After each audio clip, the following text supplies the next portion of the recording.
ప్రస్తుత రోజుల్లో బ్యాంకింగ్ అవసరాలకు పాన్ నెంబర్ అనేది తప్పనిసరిగా కావాల్సి వస్తుంది. ప్రతి ఒక్కరికి పాన్ కార్డులో అల్ఫా న్యూమెరిక్ నెంబర్ ఉంటుంది. ఈ నెంబర్ ఇంగ్లీష్ అక్షరాలతో పాటు 4 నెంబర్స్తో వస్తుంది. కానీ చాలామందికి పాన్ నెంబర్ ఎలా కేటాయిస్తారనే విషయం తెలియదు. ఈ నంబర్ల ద్వారా మన సమాచారాన్ని ఆదాయపు పన్ను శాఖ ట్రాక్ చేస్తుంది. ఈ నేపథ్యంలో పాన్ కార్డ్ నెంబర్ని ఎలా కేటాయిస్తారు, ఈ నెంబర్ అర్థం ఏమిటన్న విషయాలను ఈరోజు ఈ వీడియో ద్వారా మనం తెలుసుకుందాం. అలాగే మీలో ఎవరైనా కొత్తగా ఈ వీడియోని చూస్తున్నట్లయితే మీకు నచ్చితే మన ఛానల్ని సబ్స్క్రైబ్ చేసుకోండి. అలాగే మనకి ఇంకొక ఛానల్ కూడా ఉంది. దాంట్లో ఆల్కహాలిక్ అలాగే health benefits and informative videos అయితే పోస్ట్ అవుతాయి. ఆ ఛానల్ పేరు ఇట్లు మీ ఆర్కే. ఆ ఛానల్ లింక్ కూడా ఈ డిస్క్రిప్షన్లో అయితే ఇస్తాను. అక్కడ నుంచి చూసి మీకు నచ్చినట్లయితే అక్కడ కూడా నన్ను ఫాలో చేయండి. ఓకే ఫ్రెండ్స్, నా పేరు Jayaramakrishna. Welcome to our channel RK facts and technological.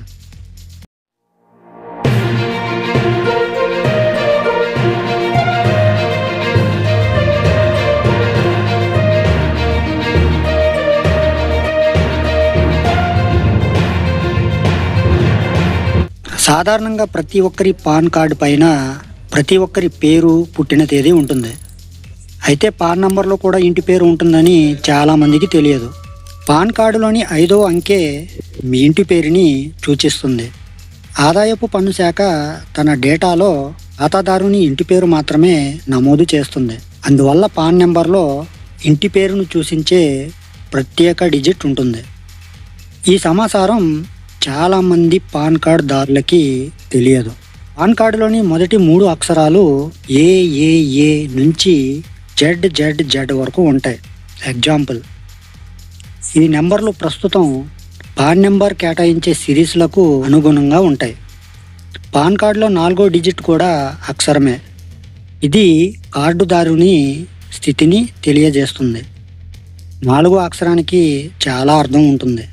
P అని ఉంటే పర్సనల్, ఎఫ్ అని ఉంటే ఫమ్ అని, టి అంటే కంపెనీ, ఏ అంటే అసోసియేషన్ ఆఫ్ పర్సన్ అని, టి అంటే ట్రస్ట్, హెచ్ అంటే హిందూ అవిభాజ్య కుటుంబం, బి అంటే పర్సనల్ బాడీ, ఎల్ అంటే లోకల్ బాడీ, జే అంటే జ్యుడిషియల్ పర్సన్ అని, జి అంటే గవర్నమెంట్ అని అర్థం. పాన్ కార్డులోని 5వ అంకె ఆంగ్ల అక్షరం. ఇది మీ ఇంటి పేరులోని మొదటి అక్షరం. దీని తర్వాత పాన్ కార్డులోని 4 నెంబర్లు ఉంటాయి. ఇవి 0001 నుంచి 9999 వరకు ఎంతైనా ఉండవచ్చు. అయితే పాన్ కార్డులోని చివరి అంకె కూడా ఆంగ్ల అక్షరం. ఈ నెంబర్ ఏ నుంచి జెడ్ వరకు ఏదైనా ఉండవచ్చు. సో ఫ్రెండ్స్, అర్థమైంది కదా పాన్ కార్డ్ నెంబర్ యొక్క సీక్రెట్స్.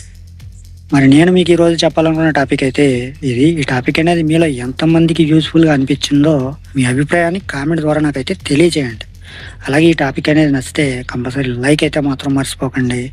అలాగే మీ ఫ్రెండ్స్ అండ్ ఫ్యామిలీ మెంబర్స్కి షేర్ చేసి ఇటువంటి మరిన్ని ఇన్ఫర్మేటివ్ వీడియోస్ కోసం మన ఛానల్ని సబ్స్క్రైబ్ చేసుకుని పక్కనే ఉన్న బెల్ ఐకాన్ని క్లిక్ చేసి ఆల్ అనే ఆప్షన్ యాక్టివేట్లో పెట్టుకుంటే నా నుంచి వచ్చే ప్రతి వీడియో కూడా మీ వరకు చేరిపోతుంది. ఓకే ఫ్రెండ్స్, మరొక మంచి టాపిక్తో మళ్ళీ కలుసుకుందాం. Love you all. Thank you for watching. జై హింద్.